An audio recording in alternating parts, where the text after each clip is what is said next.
Assalamualaikum warahmatullahi wabarakatuh. Pada hari ini, kumpulan saya akan membentangkan berkaitan dengan analisis keutuhan wacana bagi artikel Hidup Mahasiswa Harus Berani yang dikarang oleh Siti Zainul Ismail.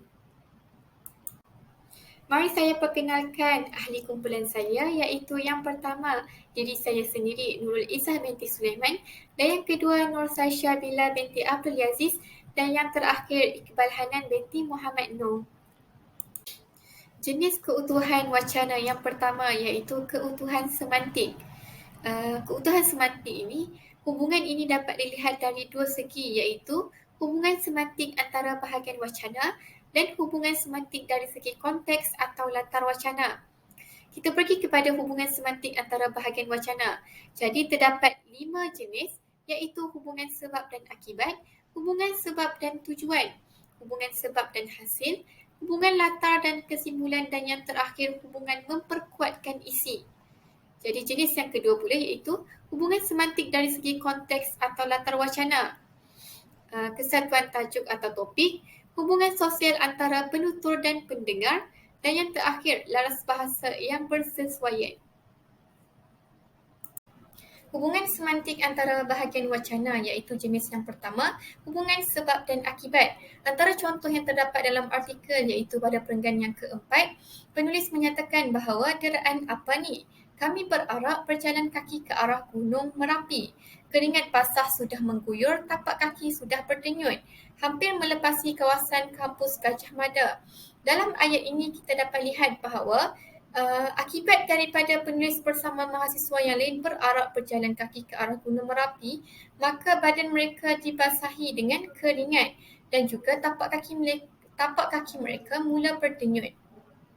Contoh yang kedua pula iaitu pada perenggan yang keenam, kami akan dimasukkan ke bilik gelap, terpapar bayang mengerikan, terjeritlah si penakut.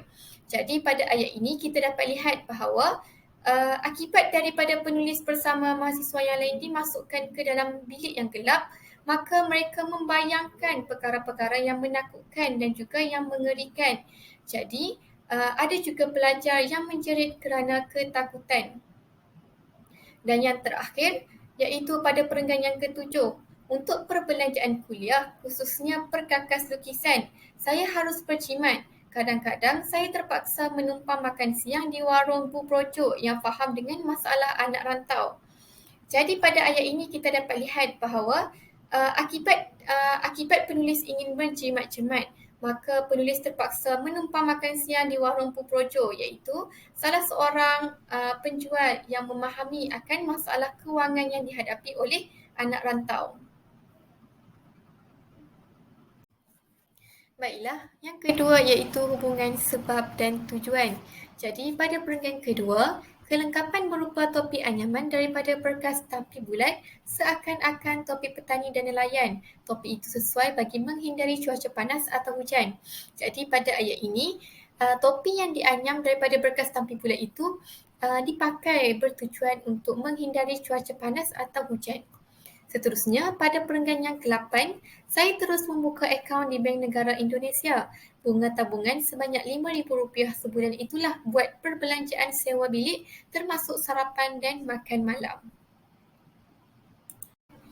Kita pergi pula kepada hubungan sebab dan hasil. Contoh yang terdapat dalam artikel pada perenggan yang ketiga. Semua karya temuduga telah disahkan. Saya berbakat untuk mengikuti program seni lukis dan grafik di ASRI tahun 1970. Jadi, hasil daripada semua karya temuduga yang telah disahkan, maka penulis dapat mengikuti program seni lukis dan grafik di ASRI. Selanjutnya, pada perenggan yang ke-13, Jogja memang kota seniman iaitu yang merupakan sebab. Hasilnya pula ialah pelukis senior menjadikan rumah sebagai sangkar atau galeri yang dapat dilawati agar karya seninya ditatap dan dijual. Hubungan memperkuatkan isi yang bertujuan untuk mengukuhkan dan menguatkan isi yang sedia ada. Contoh yang terdapat dalam artikel, isu bahasa Melayu juga menjadi canda ketawa kononnya meniru dialek Melayu Riau. Saya jelaskan, sejak zaman Kerajaan Melayu Melaka, bahasa kami sudah menyatu dengan bahasa dan dialek yang terlibat berdagang di Melaka. Cina, Baba, Nyonya dan India Ceti juga berbahasa Melayu. Jadi jika kita lihat pada ayat yang terakhir, iaitu Cina, Baba Nyonya dan Indonesia juga berbahasa Melayu, merupakan ayat yang menguatkan lagi ayat sebelumnya. Jenis keutuhan wacana yang kedua iaitu keutuhan fonologi. Hubungan dari aspek fonologi ini boleh dilihat dari segi hentian suara, nada suara dan juga intonasi suara. Dalam penulisan, alat-alat yang digunakan dalam keutuhan fonologi ini ialah dari segi noktah, tanda seru, tanda soal, koma dan banyak lagi. Dalam wacana lisan pula, ekspresi muka dan gerakan tangan menjadi alat untuk membantu memahami ujaran sesuatu perkara ataupun ayat yang ingin disampaikan. Mari kita lihat contoh keutuhan fonologi yang terdapat dalam artikel. Yang pertama dari segi ayat penyata. Ayat penyata pula saya kelaskan kepada dua jenis iaitu ayat penyata yang mempunyai koma dan yang tidak mempunyai koma. Baiklah, kita pergi kepada ayat penyata yang tidak mempunyai koma. Minggu Mapram di kampus Asri wajib dilalui oleh pelajar atau mahasiswa baharu di kampus Indonesia. Yang kedua, topi itu sesuai bagi menghindari cuaca panas atau hujan. Seterusnya, kita pergi pula kepada ayat penyata yang mempunyai tanda koma. Keringat basah sudah mengguyur, tapak kaki sudah berdenyut, hampir melepasi kawasan kampus Gajah Mada. Tiba-tiba, kaki saya terjelopok dan tubuh melungsur ke bawah. Jadi, kita dapat lihat bahawa terdapat perbezaan dari segi intonasi suara dan nada antara ayat yang tidak mempunyai koma dengan ayat yang mempunyai koma. Cara bacaan juga mengikut intonasi seorang pembaca. Seterusnya, ayat tanya dan ayat seru juga merupakan antara contoh bagi keutuhan fonologi. Jadi, ayat tanya, antara contoh ayat tanya yang terdapat dalam artikel iaitu akan dikerjain para raka ataupun rakan kakak terhadap mahasiswa baharu. Ujian apakah ini? Adakah kerana kerajaan ini hingga dibebaskan wang pendaftaran saya pada tahun 2 hingga semester tahun akhir? Jadi kita pergi pula kepada ayat seru. Hoi, anak Malaysia jatuh pengsan tu. Jadi, perbezaan ayat tanya dan ayat seru. Ayat tanya untuk menanyakan sesuatu perkara, manakala ayat seru menggunakan nada atau intonasi untuk menunjukkan sesuatu keadaan perasaan. Ayat tanya menggunakan tanda soal, manakala tanda seru sudah tentu menggunakan tanda seru. Seterusnya, saya akan meneruskan pula dengan keutuhan gramatikal. Baiklah, keutuhan gramatikal ini terbahagi kepada 4. Yang pertama, penanda rujukan. Yang kedua, elipsis. Yang ketiga, penanda penghubung. Dan yang terakhir, penanda gantian.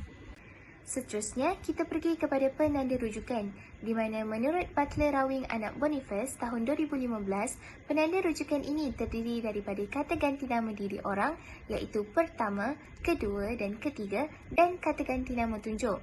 Di mana jika kita lihat dalam artikel Siti Zainal Ismail ini, terdapat banyak contoh-contoh kata ganti nama diri orang dan kata ganti nama tunjuk. Kita pergi dahulu kepada contoh kata ganti nama diri orang yang pertama, iaitu pada perenggan yang kedua, penulis telah menggunakan perkataan saya di dalam ayat. Data ini telah saya peroleh di Kedutaan Besar Republik Indonesia Kuala Lumpur.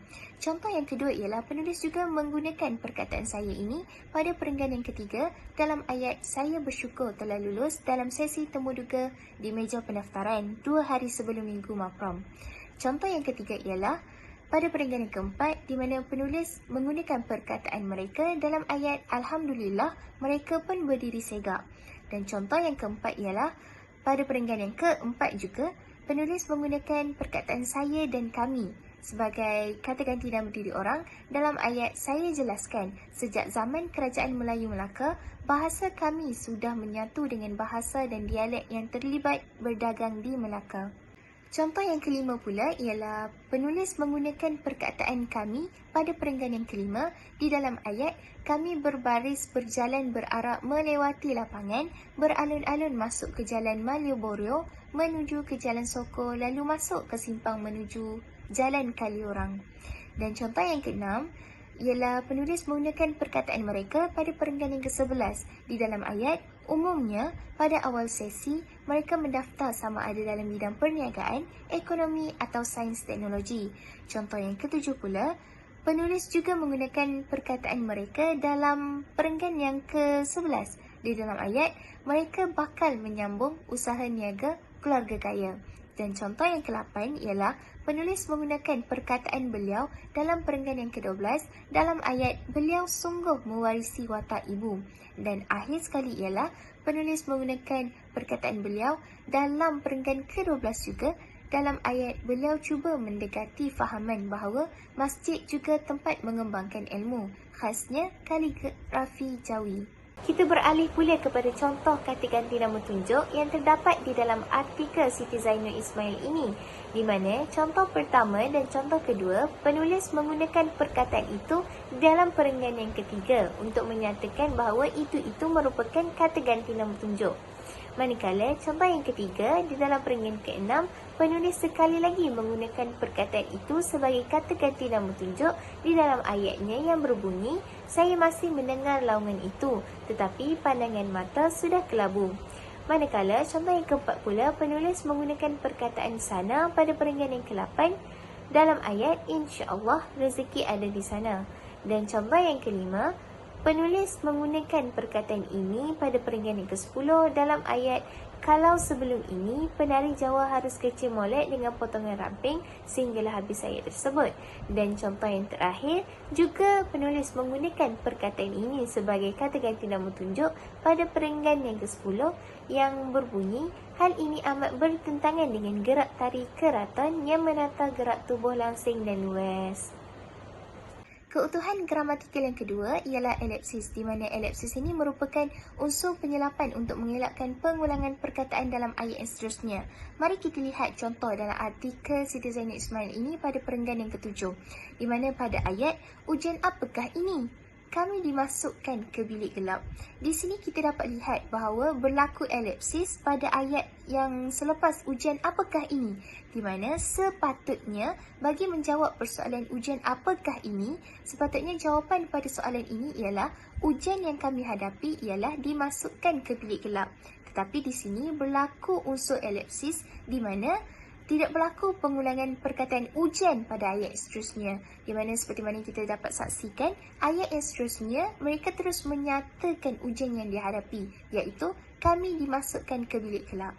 Keutuhan gramatikal yang kedua ialah penanda penghubung, dan penanda penghubung ini berfungsi menjalinkan perkataan dengan perkataan, frasa dengan frasa, klausa dengan klausa dan ayat dengan ayat. Dan menurut Afifah Abidin dan Muhammad Afiq Ikhwan Abdullah pada tahun 2015, penanda penghubung ini juga dikenali sebagai kata hubung ataupun penanda wacana. Dan penanda penghubung ini terbahagi kepada 4. Yang pertama, penanda kronologi tempoh yang menunjukkan penanda wacana yang berkaitan dengan waktu. Yang kedua, penanda kronologi tambahan yang menunjukkan penanda wacana yang memberikan maklumat tambahan. Yang ketiga, penanda kronologi tentangan yang menunjukkan penanda wacana yang ingin menghuraikan maklumat yang berbeza. Dan yang terakhir, penanda kronologi musabab yang mana ini menunjukkan penanda wacana sebab. Bagi menghuraikan dengan lebih lanjut, kita akan pergi kepada beberapa perenggan dalam artikel Siti Zainul Ismail ini, di mana kita pergi kepada perenggan pertama. Wujudnya dua penanda kronologi, iaitu kronologi tambahan dan kronologi tempoh. Perkataan atau dan yang merupakan penanda kronologi tambahan. Atau dan ini merupakan jenis kata yang menghubungkan dua klausa atau lebih yang sama taraf sifatnya. Manakala yang pula berfungsi menghubungkan klausa utama dengan satu klausa kecil yang lain. Mengapa saya katakan atau dan yang ini merupakan penanda kronologi tambahan? Ini kerana ia dengan adanya perkataan-perkataan ini, ia menambahkan lagi pengetahuan ataupun pemahaman pembaca terhadap apa yang ingin disampaikan oleh penulis. Seperti mana yang ayat pertama dalam perenggan pertama ini, masa prabakti mahasiswa. Jikalau pada ayat ini dititikkan pada selepas perkataan mahasiswa itu tidak berlaku apa-apa sebarang maklumat tambahan yang ingin disampaikan kepada pembaca. Jikalau adanya perkataan atau mafram, maksudnya pembaca boleh mengetahui bahawa mafram juga merupakan perkataan sinonim bagi masa prabakti mahasiswa. Dan penanda kronologi tempoh merupakan penanda wacana yang menunjukkan pengertian kepada persoalan yang berkaitan dengan waktu. Dan ia menunjukkan juga bila perkara itu berlaku. Jadi dalam perenggan pertama ini, penanda kronologi tempohnya ialah pada sesi pertama dan 2 hari sebelum itu. Manakala pada perenggan yang kelima pula, wujud penanda kronologi tambahan iaitu yang, lalu, untuk dan. Manakala pada penanda kronologi musabab pula ialah kerana, oleh sebab. Dan penanda kronologi musabab ini menunjukkan sebab sesuatu perkara itu terjadi. Seperti mana yang kita dapat lihat dalam perenggan kelima, di mana penulis menyatakan bahawa mujur saja ucapan Rektor Bapa Abbas Ali Basyah tidak berjala-jala kerana hujan gerimis mula merenyai. Perkataan kerana ini digunakan bagi menyatakan sebab kenapa penulis menyatakan dia berasa lega kerana ucapan Rektor Bapa Abbas Ali Basyah itu tidak berjala. Sebab bagi penyataan itu adalah sebab hujan mula merenyai. Dan pada perenggan yang keenam, wujud keempat-empat penanda kronologi, iaitu penanda kronologi tempoh yang mana penulis menggunakan perkataan esoknya dan hari kedua, dan penanda kronologi tambahan masih menggunakan atau, dan, yang, dan penanda kronologi musabab yang menggunakan perkataan kerana, dan yang terakhir penanda kronologi tentangan yang mana penulis menggunakan perkataan tetapi untuk menunjukkan maklumat yang berbeza. Seterusnya, pada perenggan yang ketujuh, wujud 3 penanda kronologi iaitu penanda kronologi tempoh, penanda kronologi tambahan dan penanda kronologi musabab. Penanda kronologi tempoh yang digunakan ialah hari kedua dan kemudian yang menunjukkan bila perkara itu berlaku. Manakala penanda kronologi tambahan pula ialah dan, sambil, yang. Manakala penanda kronologi musabab pula menggunakan perkataan jadi yang menunjukkan sebab suatu perkara itu terjadi. Pada perenggan yang ke-8, wujud 3 penanda kronologi iaitu tempoh, tambahan dan musabab, di mana penanda kronologi tempoh yang digunakan ialah tahun pertama dan penanda kronologi tambahan yang digunakan ialah yang, untuk, selebihnya dan atau.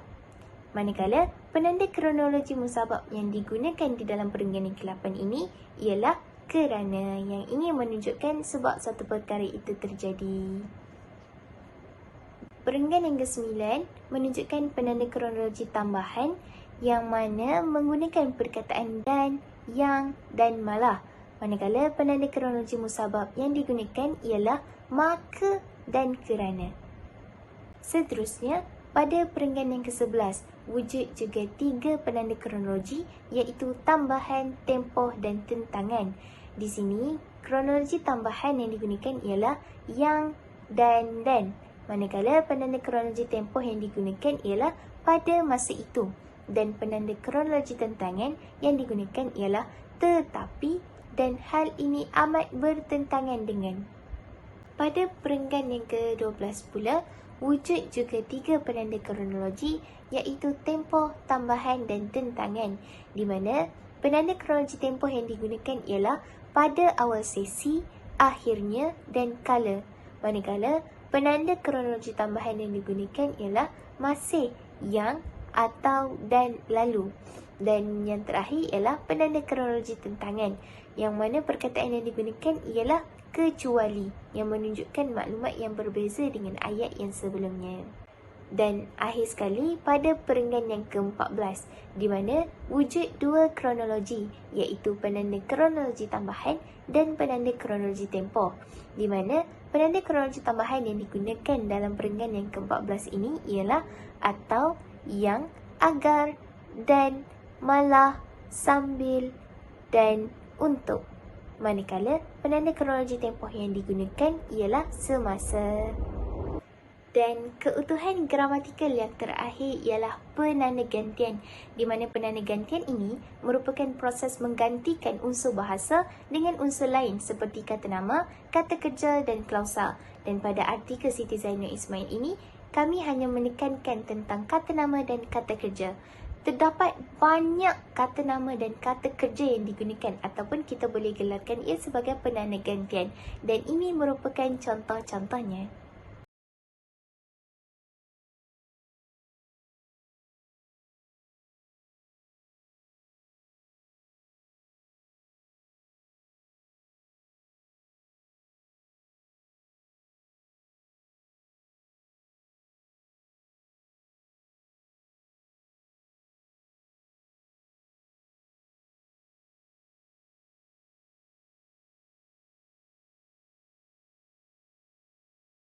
Baiklah, saya akan teruskan pula kepada penerangan keutuhan wacana leksikal.